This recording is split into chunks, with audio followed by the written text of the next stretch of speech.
બનાસકાંઠા જિલ્લાના ભાભરમાં sub district હોસ્પિટલમાં mission વસ્ત્રમ કાર્યક્રમનો દીપ પ્રગટાવીને શુભારંભ કરવામાં આવ્યો.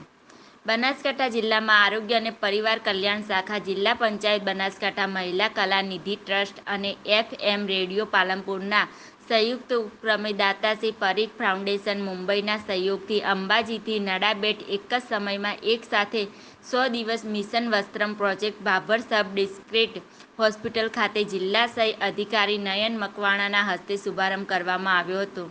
આ કાર્યક્રમનો ધ્યેય બનાસકાંઠા જિલ્લાના બાળ મૃત્યુમાં દરમાં ઘટાડો કરવો અને બાળકને ઠંડુ પડતું અટકાવવું, બાળકમાં ચેપનું પ્રમાણ ઘટાડવું અને ઓછા વજનવાળા બાળકોને તત્કાલીન કવર કરવા તેવા હેતુથી મિશન વસ્ત્રમનો શુભારંભ કરવામાં આવ્યો હતો. જેમાં આ કાર્યક્રમમાં જિલ્લા સહ અધિકારી ડૉક્ટર નયન મકવાણાના અધ્યક્ષસ્થાને યોજાયો અને ભાભર સબ ડિસ્ટ્રિક્ટ હોસ્પિટલના અધ્યક્ષે મેડિકલ ઓફિસર, ભાભર તાલુકાના આરોગ્ય વિભાગના તેમજ તમામ PHCના મેડિકલ ઓફિસરો અને આરોગ્ય કર્મચારીઓ હાજર રહ્યા અને ભાભર સબ ડિસ્ટ્રિક્ટ હોસ્પિટલના ડિલિવરી થયેલ માતાઓના નવજાત શિશુઓના અંબાજી માની ચુંદડી, પ્રસાદ અને બેબી કીટ આપવામાં આવી હતી. આ સમગ્ર કાર્યક્રમનું સંચાલન માનવતા ગ્રુપ ભાભર દ્વારા કરવામાં આવ્યું હતું.